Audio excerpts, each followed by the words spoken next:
नमस्कार मेरे प्यारे विद्यार्थियों, मैं के अग्रवाल हिंदी विषय अध्यापक आज आप सभी विद्यार्थियों को एनवीएम सीनियर सेकेंडरी स्कूल की इस डिजिटल प्लेटफॉर्म पर सेकंड वीडियो जो कि आपके व्यवहारिक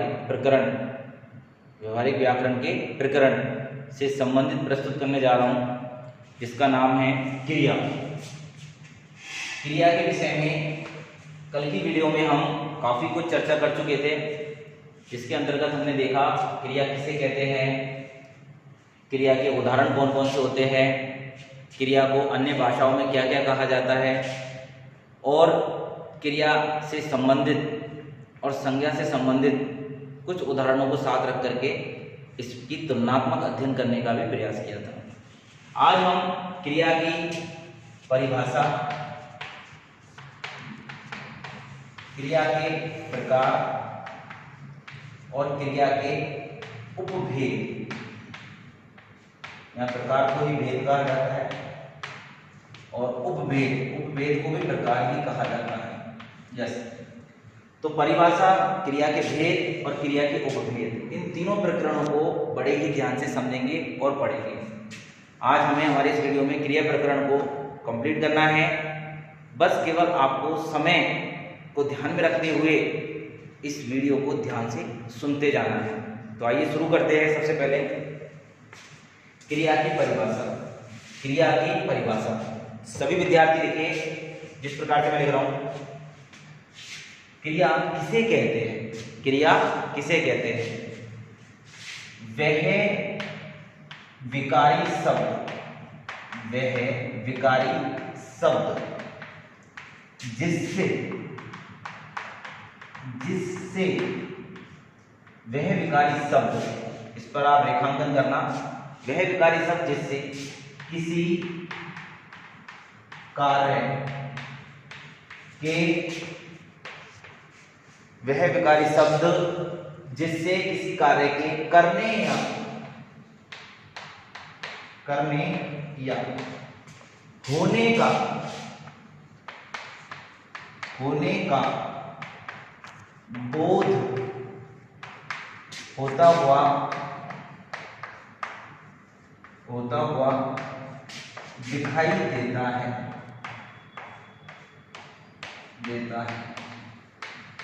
उसे क्रिया कहते हैं।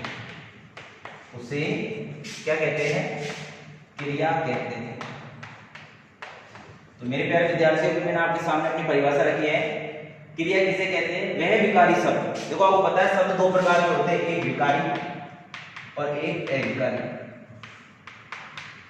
विकारी शब्द वो होते हैं जो लिंग वचन कारक के अनुसार बदलते रहते हैं, जबकि अविकारी शब्द वो होते हैं जो लिंग वचन कारक के साथ भी अपना रूप हमेशा एक ही बनाए रखते हैं। तो हमारा जो क्रिया जो प्रकरण है उसमें क्या है कि हमें सभी शब्दों को विकारी रूप में पढ़ना है।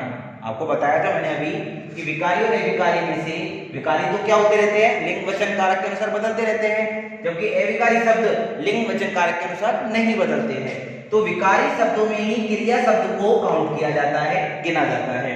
तो हम लोगों ने परिभाषा में भी ये लिखा है कि वह विकारी शब्द जिससे किसी कार्य के करने या होने का बोध होता हुआ दिखाई देता है या नजर आता है, उसे क्या कहते हैं? क्रिया कहते हैं। मैंने आपके सामने उदाहरण लिखा है, राम पुस्तक पढ़ता है। राम पुस्तक पढ़ता है। तो यहाँ पर जो राम शब्द है यह आपको पता है केवल और केवल कार्य को करने वाला व्यक्ति है। तो ये हमें पता है हमारे वाक्य के महत्वपूर्ण अंगों में से सबसे महत्वपूर्ण अंग है कौन सा? कर्ता। तो राम क्या है इसमें? कर्ता। अब बात करूं मैं पुस्तक की, यहाँ पर बात कर रहा हूं मैं पुस्तक की। तो पुस्तक पढ़ने का वो कर्म कर रहा है, पुस्तक पढ़ने का वो क्या कर रहा है? कर्म कर रहा है। तो यहाँ पर अगर मैं पुस्तक की बात करूं तो पुस्तक क्या है मेरे प्यारे विद्यार्थियों? कर्म है। लेकिन यहाँ बात करूं मैं पढ़ता है, तो पढ़ता है से आपको पता पड़ रहा है कि पढ़ने की क्रिया कर रहा है, पढ़ने की क्या कर रहा है? क्रिया कर रहा है। तो ये हमारा जो शब्द है ये कैसा है? क्रिया शब्द है। कैसा शब्द है? क्रिया शब्द है। तो इसी प्रकार से आपको वाक्यों के अंतर्गत इस प्रकार के शब्दों की पहचान करनी होगी, जिससे आपको पता चलेगा कि कौन सा शब्द क्रिया है। तो देखिए अब मैं इस उदाहरण से इस परिभाषा को पुनः जोड़ रहा हूं।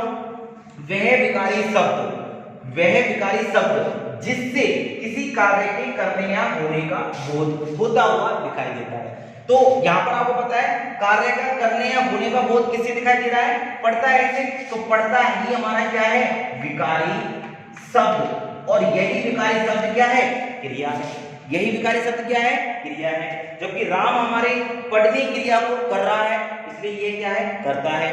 और पुस्तक क्या है, पुस्तक पढ़ना उसका कर्म है, इसलिए पुस्तक को हम ऑब्जेक्ट में रखेंगे, ऑब्जेक्ट मतलब कर्म में रखेंगे। तो इस तरीके से हमने अभी परिभाषा और उदाहरण की जानकारी ली है। अभी हम इससे आगे बढ़ते हैं क्रिया के प्रकारों के साथ। तो सुनिए,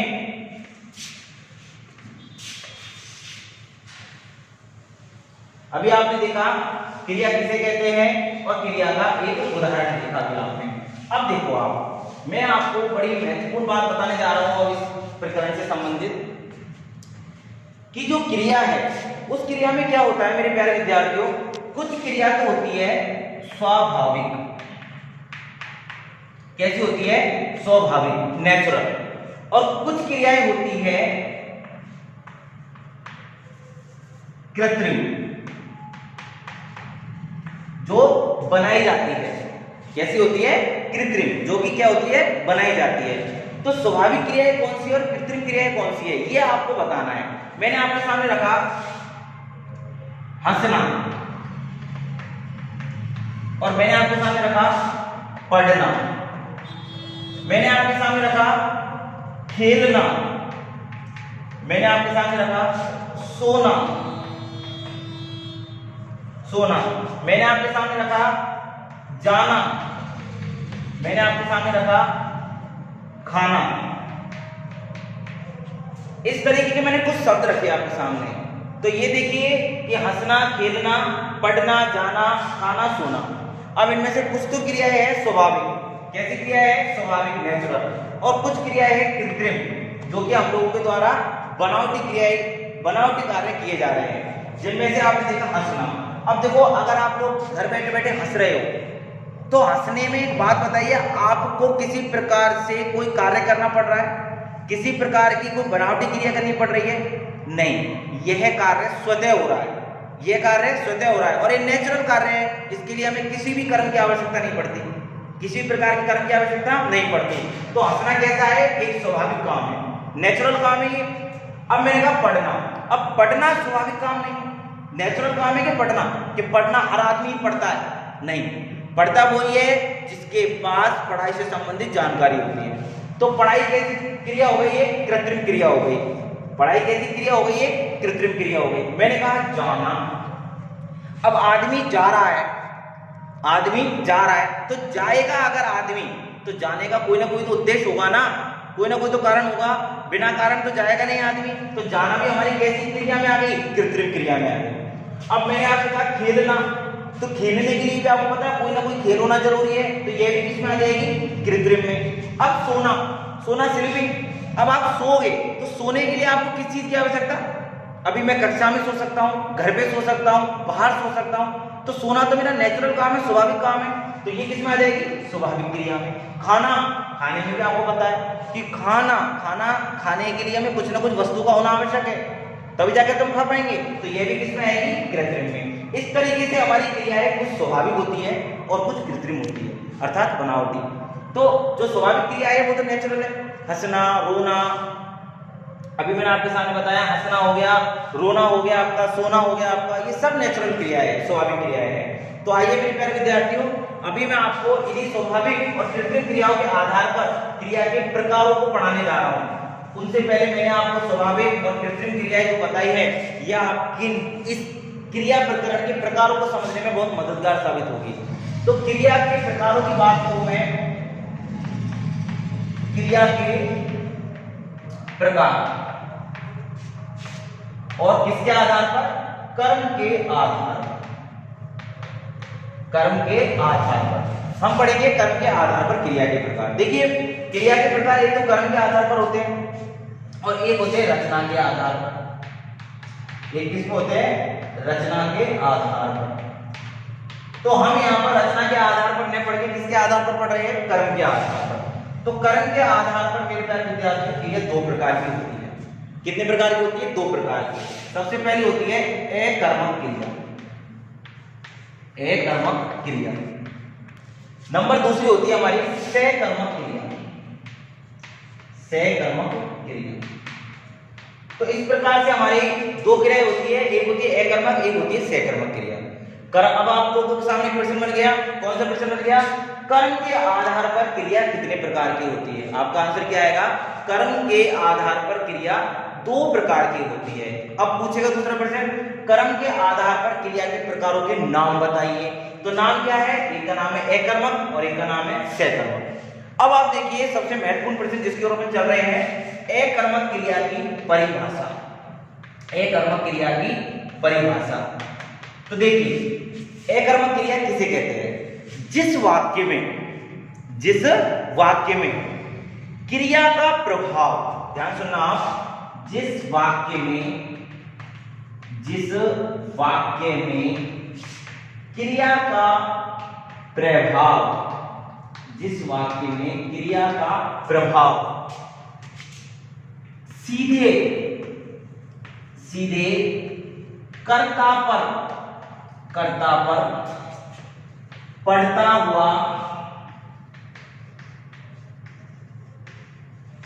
हुआ दिखाई दे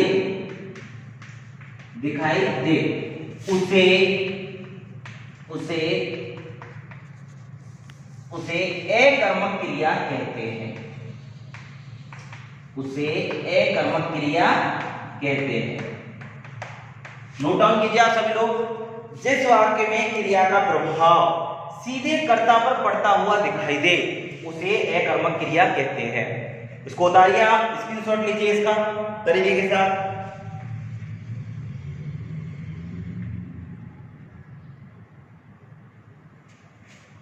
लिख लिया आप सभी लोगों ने? क्लियर हो गया ये? Very good. अब इसकी हम दूसरी परिभाषा लिखेंगे। पहली परिभाषा आप लोगों को क्लियर हो गई? जिस वाक्य में क्रिया का प्रभाव सीधे कर्ता पर पड़ता हुआ दिखाई दे उसे एकर्मक क्रिया कहते हैं। क्लियर है? आप लोगों ने लिख लिया होगा, स्क्रीनशॉट ले लिया होगा। अब आप इस परिभाषा की दूसरा रूप देखें कि एकर्मक क्रिया की परिभाषा का दूसरा रूप देखें। एकर्मक परिभाषा का दूसरा रूप क्या होता है? दूसरा रूप होता है जिस वाक्य में कर्म नहीं पाया जाता, जिस वाक्य में कर्म नहीं पाया जाता है उसे एकर्मक क्रिया कहते हैं। क्लियर हो गया? जिस वाक्य में कर्म नहीं पाया जाता उसे एकर्मक क्रिया कहते हैं। दो परिभाषा क्लियर हो गई आपकी एकर्मक क्रिया की। अब आप लोगों के सामने तीसरी परिभाषा रखूंगा।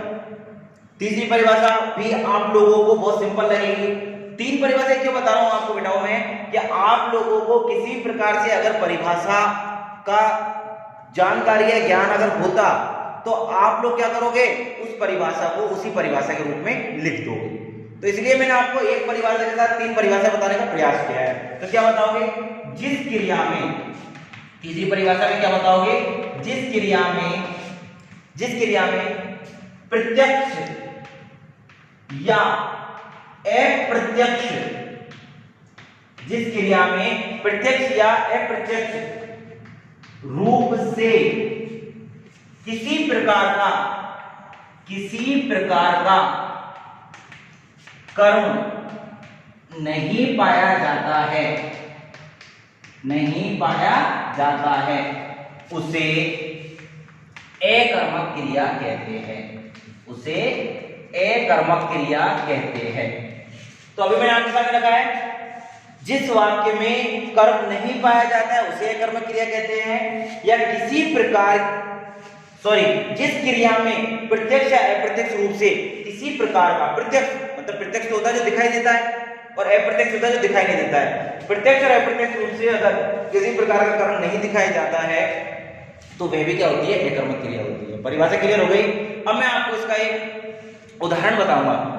इस उदाहरण से क्या है कि आप लोगों को समझ में आ जाएगा कि एकर्मक क्रिया किसे कहते हैं। यस,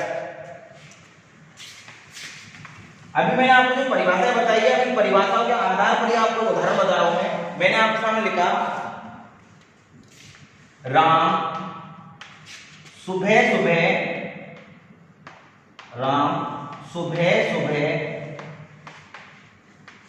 सुबह सुबह हंसता है।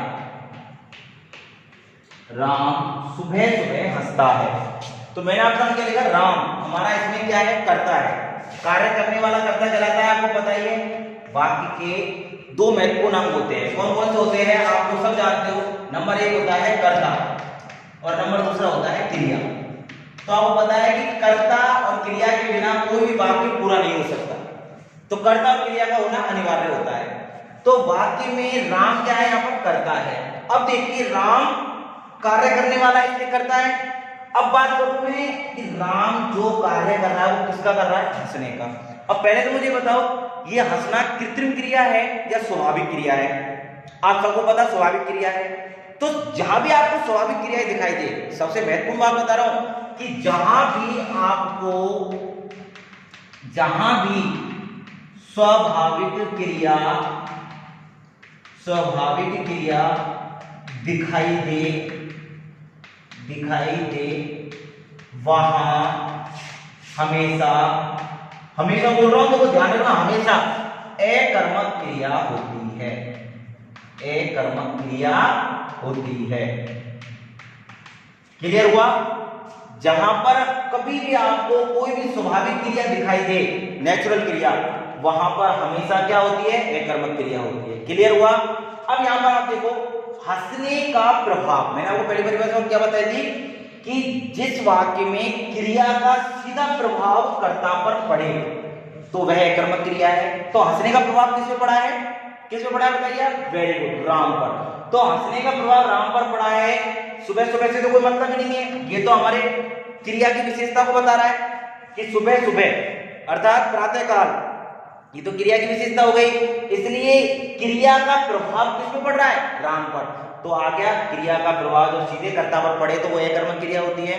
फिर मैंने आपको बताया जिसमें कर्म नहीं पाया जाता वो अकर्मक क्रिया होती है। आपको पता है इसमें किसी प्रकार का कोई कर्म नहीं दिख रहा है, ना वो पुस्तक आ रही है, ना कोई ग्रंथ आ रहा है, ना कोई कुछ आ रहा है, कुछ भी इसमें कर्म नहीं दिया हुआ है। तीसरी परिभाषा बताई मैंने, प्रत्यक्ष अप्रत्यक्ष रूप से कर्म नहीं दिखाई दे। तो आपको पता है ना तो इसमें प्रत्यक्ष रूप से हंसने के साथ कोई कर्म जुड़ता है, ना अप्रत्यक्ष रूप से हंसने के साथ कोई कर्म जुड़ता है। तो इसलिए यह जो वाक्य है वो कैसा है, अकर्मक क्रिया का। अब बात करूं मैं सहकर्मक क्रिया की। तो सहकर्मक क्रिया किसे कहते हैं, सहकर्मक क्रिया की आप लोगों को परिभाषा याद करनी है और जिस प्रकार से आपने अकर्मक क्रिया की है उसी प्रकार से सहकर्मक क्रिया करनी है। तो ध्यान से सुनना, सहकर्मक क्रिया बहुत ही महत्वपूर्ण है। सहकर्मक क्रिया की परिभाषा और सहकर्मक क्रिया के भेद हम कल की नेक्स्ट वीडियो में पढ़ेंगे। आज हम लोगों ने हमारी अकर्मक क्रिया को, क्रिया की परिभाषा को, अकर्मक क्रिया के उदाहरण को और इनकी सभी परिभाषाओं को ध्यान से समझने का प्रयास किया है। इसे आप अपनी कॉपी में नोट करेंगे और तरीके के साथ इसको लागू करेंगे। आज के लिए इतना ही, धन्यवाद।